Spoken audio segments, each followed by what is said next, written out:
Morning, কেমন আছো বলো সবাই? আশা করি সকলেই ভালো আছো, আমিও ভালো আছি। তো অনেক দিন বাদে সোনামার ভিডিও দেখতে পেয়েছি, আর তোমরা জানোই সোনামার ভিডিও দেখার জন্য আমরা কীরকম আগ্রহ নিয়ে বসে থাকি, তাই না? সোনামা মানে একটা আলাদা জায়গা করে নিয়েছে আমাদের মনের মধ্যে, কিন্তু সেইখানে দাঁড়িয়ে রোহন, হ্যাঁ, যা দোষ সব কিন্তু এই রোহনের। রোহন সোনামাকে দেখাতে চায় না, কারণ কি না, রোহন বলেছে যে সোনামার নাকি নজর লেগে যায়। তো আমরা যারা সোনামাকে ভালোবাসি, এত দর্শক সোনামাকে ভালোবাসি, তাদের নজর কখনো সোনামার লাগতে পারে না। খুব মনটা খারাপ হয়েছিল কথাটা শুনে, যে আমরা যারা এত ভালোবাসি তাদের নজর লাগবে না। তাদের নজর লাগার আগে বাবার নজর, মার নজর আগে লাগে। বাবা মার নজরে কিন্তু বাচ্চার বেশি ক্ষতি হয়। সেই জন্য আমার মারাও বলতো, আমারও দুটো মেয়ে, আমার মারাও বলতো যে কোনো সময় বলবি না দেখতে ভালো হয়েছে, কি সুন্দর হাঁটতে শিখেছে, দেখো সব কিছু খেয়ে নিচ্ছে, বা চুলটা ভালো হয়েছে, বা ওটা সুন্দর হয়েছে, এই কথাগুলো কোনো সময় বলবি না। যার জন্য আমরা এগুলো বলতাম না। আসলে রোহন তো ছোট বাচ্চা নিজেই, সেই জন্য রোহন তো সব কিছু জানে না। আর সেই জন্য আমাদের এই কথাগুলো বা এই সবগুলো খুব গায়ে লাগে, কানে লাগে, সেই জন্য বলতে বাধ্য হই আমি। আর আমি যেহেতু বলেছি যে আমি ভালোটা দেখলেও বলি, খারাপটা দেখলেও বলি, আর যেগুলো ও জানে না সেগুলো ওকে জানানোর চেষ্টা করি। তো রোহন সেদিনকে এই কথাটা বলেছে যে সোনামাকে দেখাই না, তার কারণ সোনামার নজর লেগে যায়, সোনামার নজর মানে সোনামাকে নজর দেওয়া হয়, বা যাই হোক এরকম নজর সংক্রান্ত কথাটা বলা হয়েছে। সত্যি বলছি, মনটা ভীষণ খারাপ হয়ে গেছিলো। তারপর রোহন প্রতিদিন ভিডিও দেয় না, যেখানে আমরা দেখে চেয়েছিলাম যে রোহনের সাথে সোনামা, তামিমের সাথে ছোট তামিম, আর শাহরুখের সাথে রানিমা, এই তিনজনের ভিডিও দেখব। এই যে মিলমিশটা হলো, এত যে মিষ্টি খাওয়ানো হলো, ফুলের মালা পরানো হলো, তো তিনজনের ভিডিও তো আসে না, তিনজনের ভিডিও তো আর একসাথে আসছে না, তাই না? রোহন তামিমের ভিডিওটাও তো একসাথে আসছে না। আমরা কিন্তু অপেক্ষা করেছিলাম, ভেবেছিলাম যে আসবে আসবে আসবে, সবাই হয়তো একসাথে, হয়তো বকখালি বা মন্দার না কি যেন জায়গাটা, মৌসুনি আইল্যান্ড, এরকম কোনো জায়গায়, ওরা তো প্রায়ই ওখানে চলে যায়, এরকম কোনো জায়গায় হয়তো ওদের একসাথে দেখতে পাবো, যেখানে বাচ্চাগুলো একটু মন খুলে আনন্দ করবে, দৌড়াদৌড়ি করবে, জলের মধ্যে লাফালাফি করবে, এগুলো হয়তো দেখতে পাবো। কিন্তু বিশ্বাস করো, এখনো পর্যন্ত আমরা কিন্তু দেখতে পাইনি। তো যাই হোক, লিজানের ভিডিওতে আজকে আমরা দেখতে পেয়েছি সোনামাকে, অনেক দিন বাদে সোনামাকে দেখতে পেলাম। তো সেই সোনামা খুব খুশি হয়েছে আম দেখতে পেয়ে, সত্যি করে। বৃষ্টি পড়ছিল, লিজানদের বাড়িতে সোনামাকে নিয়ে ঢুকে পড়েছে রোহন, কারণ রোহনের বাড়ি আর লিসানের বাড়ি হচ্ছে একদম পাশাপাশি প্রায়। তো সেখান থেকে দাঁড়িয়ে রোহন বৃষ্টির মধ্যে মেয়েকে নিয়ে কোথায় যাবে, তাই জন্য লিসানদের বাড়ি ঢুকে পড়েছে। খুব ভালো করেছে, ঢুকেছে বলেই তো আমরা দেখতে পেলাম, তাই না? তবে লিসান কালকে বলেছিল, না লিসানের ভিডিও না, কার ভিডিও, লিসানেরই ভিডিওতে বোধহয়, কার একটা ভিডিওতে দেখছিলাম যে লিসান বলেছে যে সেখানে সোনামার ভিডিও আসবে। তো সোনামার ভিডিও এসে গেছে, রোহনের চ্যানেল থেকে এখনও সোনামার ভিডিও আসেনি। অনেক দিন ধরেই রোহন ভিডিও দেয় না ঠিক করে। এই দেখো আমার সোনামা আবার একটু করে এসে মুখ দেখিয়ে দেয়, তো ওকে আসতে এদিকে বারণ করেছি ক্যামেরার সামনে। তো যা গরম, তো ওর গায়ের জামা নেই, ওই জন্য ক্যামেরার সামনে আসতে বারণ করেছি। কিন্তু আমি ক্যামেরা খুললেই ওর একটুখানি মুখ দেখানো চাই, ওই জন্য মাঝে মধ্যে একটু করে এরকম করে মুখ দেখিয়ে নেয়। তো যাই হোক, আমার পাশেই ওই পেছন দিকেই বসে আছে ক্যামেরার। তো যাই হোক, আমার সোনামাকে নিয়ে তো আমি ভিডিও করি না খুব একটা, কিন্তু আমরা যে সোনামাকে দেখতে চাই, সেই সোনামাকে দেখা থেকে রোহন কিন্তু আমাদের ভীষণভাবে বঞ্চিত করছে, ভীষণভাবে আমাদের মন খারাপ করে দিচ্ছে, সত্যি করে বলছি। তো যাই হোক, ওদের কাজকর্ম দেখতে ভীষণই ভালো লাগে। লিসানের ভিডিওগুলোও দেখছি, খুব ভালো লাগছে। না সরো, আর না কিন্তু, হ্যাঁ আর না, লিসানের ভিডিওগুলোও দেখছি, বেশ ভালো লাগছে। লিসানকে এটুকুনি বলবো যে তুমি অন্তত মাঝে মধ্যে আমাদের সোনামাকে দেখিও। রোহন যদি না দেখায় তাহলে আমরা তো আর সোনামাকে দেখতে পাবো না, তাই না? আর সোনামাকে দেখতে না পেলে আমাদের এই এত দর্শকের সবার কিন্তু মন খারাপ হয়, প্রত্যেকের মন খারাপ হয়, তাই না? তো লক বন্ধ হয়ে যাবে, ফোন দেব। তো সেই কারণে সোনামার আম নিয়ে দুষ্টুমিটা দেখে সত্যি এত ভালো লাগছিল।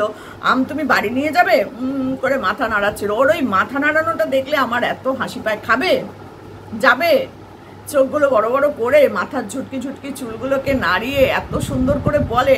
আর সেই সব দেখা থেকে আমাদেরকে রোহন বন্ধ করে রেখে দিয়েছে। আমি জানি না রোহন কি কারণে বন্ধ করে রেখেছে সোনামাকে দেখানো, তার কোনো পারিবারিক কোনো প্রবলেম আছে কিনা। মা সরো, একটু পড়ে যাবে, এগুলো ফোনটা পড়ে যাবে মা। তো সেই জন্য বলছি যে সোনামাকে দেখানোটা অন্তত বন্ধ করো না। আর তোমাদের কাজকর্ম এগুলো দেখার জন্য আমরা বসে থাকি।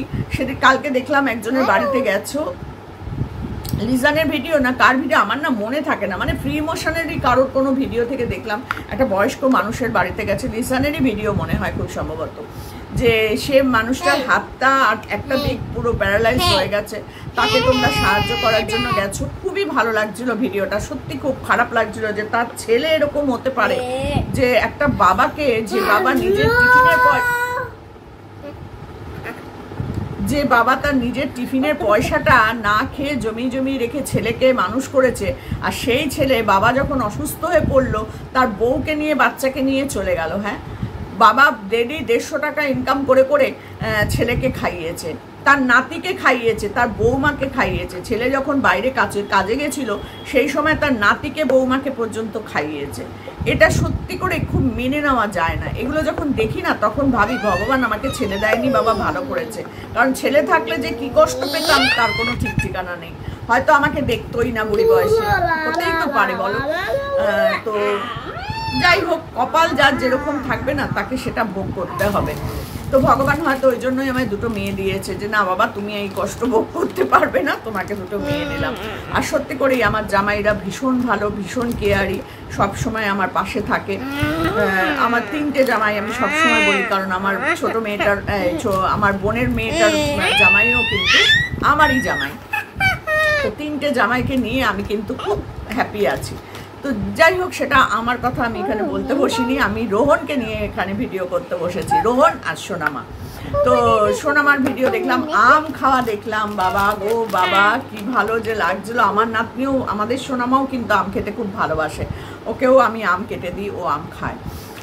তো আম সত্যি এমনই একটা জিনিস যেটা সবাই ভালোবাসে। তো যাই হোক, ওর আম খাওয়া দেখলাম, সারা মুখ টুক মেখে আম খাওয়া দেখলাম, আম নিয়ে চলে যাচ্ছে দৌড়ে, সেটাও দেখলাম। আর রোহন তো ওর পেছনে কন্টিনিউ বকবক করে। তবে রোহনের একটা ভিডিও দেখেছি, যেখানে লিসানের ভিডিও থেকেই দেখেছি, রোহন তো ভিডিও দিচ্ছে না, ও বাবা ও মহান মানুষ, ভিডিও দিচ্ছে না। তো রোহনের একটা ভিডিও, লিসানের একটা ভিডিও দেখেছি যেখানে রোহন একজনকে স্যালাইন দিচ্ছে। আমার ভীষণ ভালো লেগেছে যে রোহনও কিন্তু মোটামুটি একটা ডাক্তারের কাজ করছে। একটা মানুষের সেবা করা যে কত ভালো কাজ, সেটা এদের না দেখলে সত্যি বোঝা যায় না। আর রোহন সুন্দরভাবে স্যালাইনটা দিল, স্যালাইন দেওয়ার পর আবার ইঞ্জেকশন দিল, খুব ভালো লেগেছে। আর সেইখানে আমাদের সোনামা ডাক্তার হবে, বড় হয়ে ডাক্তার হবে। হ্যাঁ, তো তার সাথে সাথে নিজে নিজে এসে ইঞ্জেকশন দিচ্ছে, নিজে নিজে এসে ওষুধগুলো এরকম করে করে হাতের মধ্যে দিয়ে দিচ্ছে। আমি এত ভালো লাগছিল দেখতে, তোমাদেরকে কি বলবো। সোনামা কিন্তু ভীষণ ইন্টেলিজেন্ট, ভীষণ বুদ্ধি সোনামার মাথায়, যেটা ওই অন্য বাচ্চাদের থেকেও কিন্তু সোনামার মাথার ব্রেন প্রচণ্ড শার্প। তো আর ভীষণ বুদ্ধি রাখে ও, ভীষণ বুদ্ধি সোনামার। তো যাই হোক, অন্য বাচ্চারাও হয়ে যাবে, ওরা একটু ছোট। তামিম মনে হয় সব থেকে একটু বড়, আর সোনামা তো, রানিমা তো খুবই ছোট, সে এখনো অনেক কিছু বোঝে না। তো যাই হোক, রানিমাও আস্তে আস্তে আমাদের সোনামায় পরিণত হয়ে যাবে, কারণ যাদের সাথে আছে তারা ঠিক ট্রেনিং দিয়ে দিয়ে করে দেবে আমাদের সোনামার মতন। সত্যি করে সোনামার বুদ্ধি দেখলে অবাক লাগে। ঠিক ওষুধগুলোকে নিয়ে নিয়ে হাতের মধ্যে এনে এনে দিচ্ছে, জানে যে এগুলো দিয়ে এখানেই দিতে হয়। তো বাবা ডাক্তার, দাদু ডাক্তার, সেখানে নাতনি তো ডাক্তার হবেই হবে, তাই না? আমরাও দেখতে চাই সোনামা একদিন বড় হয়ে একটা ভালো নাম করা ডাক্তার হয়েছে। রোহনকে বলবো যে রোহন তুমি ওকে অবশ্যই একটা স্কুলে ভর্তি করার চেষ্টা করো, ওর সাথে সাথে সবসময় এই যে তুমি বলো না আমি খেয়েছি, তোমরা খাবে, আসো, আই লাভ ইউ, বা কেমন আছো, এই যে কথাগুলো বলছো, দেখেছো ও বলতে বলতে কিন্তু এই কথাগুলো অনেকটা কিন্তু শিখে গেছে, বেশ ভালো স্পষ্ট উচ্চারণও করছে এখন একটু একটু করে। তো ওর সাথে সবসময় একটু কথা বলতে হবে, ওর স্পিচের একটু প্রবলেম আছেই। তো সেখান থেকে ওর সাথে সাথে একটু কথা বলো, আর তার সাথে সাথে ওকে একটু ছোট কোনো স্কুল, নার্সারি স্কুল টুলে এবার ভর্তি করার চেষ্টা করো, কারণ ও কিন্তু এখন শিখতে পারবে। ওর কিন্তু সেই বুদ্ধিটা হয়ে গেছে যে কেউ কিছু বললে সেটাকে ও বলা, এটা কিন্তু ও করছে। তোমার কথা শুনে শুনে চুপ চুপ চুপ, তোমার কথা শুনে শুনে এই যে বলছে না, ও কিন্তু স্কুলে গিয়েও এটা বলবে, বা 5টা বন্ধুদের সাথে যখন মিশবে তখন কিন্তু তাদের কথাগুলোও শুনে শুনে করবে, শিখবে, দেখবে, এগুলো কিন্তু ওর হয়ে যাবে। আস্তে আস্তে ওকে একটু স্কুল পড়াশোনা এইসবের দিকে নিয়ে যাও, কারণ ছোট থেকেই না করলে পরে মুশকিল। আমাদের এই ছোট বাচ্চাটাকে কিন্তু ওর এখন 3.5 বছর বয়স, আমরা কিন্তু আরও 1 বছর আগে ওকে স্কুলে দিয়ে দিয়েছিলাম। ও কিন্তু 1 বছর স্কুল পড়া হয়ে গেল, এবার ও কিন্তু কি বলে ওই সব প্রি নার্সারি, কেজি 1 কেজি 2 এইসব আছে না, ওই সবে এবার উঠেছে। তো কি শিখেছে কি করেছে সে ওই জানে, আর দিদিমণিরাই জানে। তবে কিছু কিছু কথা, কবিতাও বলতে পারে, ওই ABCD বলতে পারে, 1 2টা পুরোটা পারে না, কিছুটা পারে।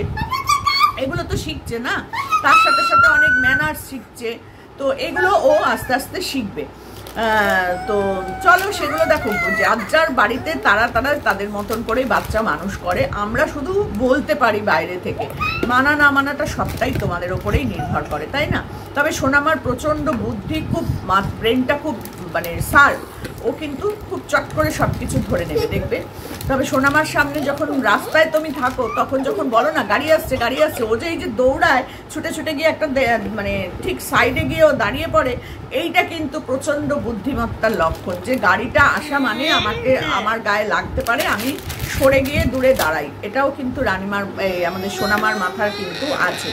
তো যাই হোক, সোনামাকে নিয়ে প্রচুর কথা বলার থাকে, কিন্তু রোহন সোনামাকে দেখায় না। জানি না রোহনের কি হয়েছে না। রোহন, এটুকুনি তোমায় বলতে পারি, তোমার বাচ্চার জন্য আমরা কখনো নজর দেব না। কুদৃষ্টি কোনো সময় আমার তরফ থেকে তো পড়বেই না, কারণ যাকে ভালোবাসি তাকে কখনো নজর দিতে পারি না। আর এত মানুষ ওকে ভালোবাসে, সবাই ওর সবাই ওর শুভ কামনা করে। তো সেইখানে দাঁড়িয়ে তুমি ওকে দেখানোটা অন্তত বন্ধ করো না। আমাদের খুব কষ্ট হয়, বাবা মার নজরটাই বেশি লাগে। তুমি যে গাল টিপে টিপে বলো না সোনামা কি সুন্দর হয়েছে, কি পাকা বুড়ি হয়েছে, কি এই হয়েছে ওই হয়েছে, এগুলো কিন্তু বলবে না তুমি। এগুলো বললে এইগুলোর নজরই ওর লেগে যাবে। তো তুমি এগুলো বলবে না, আমরা তো বলিই না। আমরা তো বললেও আমরা সেটা ভালোবেসে বলি। তো সেখান থেকে দাঁড়িয়ে তোমাকে একটাই কথা বলবো, যে সোনামাকে দেখানোটা অন্তত তুমি বন্ধ করো না। আর তোমাদের কাজকর্ম এগুলো যেমন চালাচ্ছ তেমন চালিয়ে যাও। খুব ভালো লাগে তোমাদের এই কাজগুলো দেখতে, যে কাজগুলোতে আমরা যারা অন্য ছেলেরাও মোটিভেট হচ্ছে। অনেক মানুষ তো, অনেক ছেলে তোমাদের সাথে নতুন আসছে, এগুলো তো ভীষণ ভালো লাগছে, তাই না? তোমাদের কাজ দেখে অন্যরাও যদি এগিয়ে আসে, তাহলে বলো তো কত মানুষ হেল্প পাবে। সেই জন্য বলছি। আর সোনামা ভীষণ বিরক্ত করে গো ভিডিও করার সময়। দেখো এখন পর্দা টেনে দিচ্ছে, বলো এইভাবে মানুষ ভিডিও করতে পারে? তো যাই হোক, আমি এভাবেই আজকে ভিডিওটা শেষ করব, কারণ ও ভীষণ বিরক্ত করছে। তো সোনামার জন্য অনেক আশীর্বাদ রইল। আমরা সব সময় সোনামাকে ভালোবাসি, সোনামার পাশে থাকার চেষ্টা করি সব সময়ের জন্য। কিন্তু রোহন আমাদেরকে বাদ সাধছে, এটা কিন্তু মেনে নিতে পারছি না। রোহন, তুমি অন্তত একটা করে ভিডিও দাও, তো সেখান থেকে আমরা দেখতে পাবো সোনামা কি করছে, সোনামা কেমন আছে, সোনামা কি মানে কি আর শিখলো নতুন কথা, এগুলো কিন্তু আমরা জানতে পারবো। তো সেই কারণে তোমার কাছে আমাদের অনুরোধ, যে সোনামাকে দেখানো তুমি বন্ধ করবে না। তোমরা অন্য কি করবে না করবে, তোমাদের বন্ধু বান্ধবদের ব্যাপার স্যাপার, সেগুলো নিয়ে আমার কোনো ইন্টারেস্ট নেই বলার। তবে হ্যাঁ, এটুকুনি চাই তোমরা সবাই মিলেমিশে একটা ভিডিও করো, যে ভিডিওটা আমরা দেখার জন্য বসে আছি। তো কবে পাবো জানি না। তোমরা সবাই একসাথে কোথাও একটা যাও, বা কোথাও একটা আনন্দ করো, বা কিছু করো, সেটা আমরা দেখতে চাই। কারণ বন্ধুত্বের মিল যদি না দেখাও, তো আমাদের সোনামাকে দেখানো কিন্তু তুমি বন্ধ করবে না। এটা কিন্তু খুব খারাপ লাগে, আর এটা তোমার কাছে বিশেষ করে অনুরোধ। তো চলো, লিসানকে বলবো তোমার ভিডিও দেখে ভীষণ ভালো লেগেছে, তুমিও ভালো থেকো, সুস্থ থেকো। তোমাদের কাজে সব সময় আমরা পাশে আছি, থাকবো। আমি অন্তত সাপোর্ট করি সব কিছু তোমাদের, কারণ আমিও এই কাজগুলোর সাথে জড়িত থাকি। ভালো লাগে দেখতে, ভালো লাগে করতেও। তো চলো, ভিডিওটা আর বেশি বড় করবো না, কারণ আমার সোনামা ভীষণভাবে বিরক্ত করছে। তো সেই কারণে আমি আর এই ভিডিওটা বড় করলাম না। সোনামাকে নিয়ে ভিডিও অবশ্যই আরও বেশি করে দেখতে চাই। আর বাদ বাকি বাচ্চাদের ভিডিও তো দেখতে চাই, ওদের ভিডিও তাও দেখতে পাই, কিন্তু সোনামার ভিডিও আমরা একদম দেখতে পাই না। আর এটা শুধু রোহনের জন্যই। তো রোহন, এটা থেকে আমাদের বঞ্চিত করো না। তো চলো, এটুকুনি বললাম, টাটা।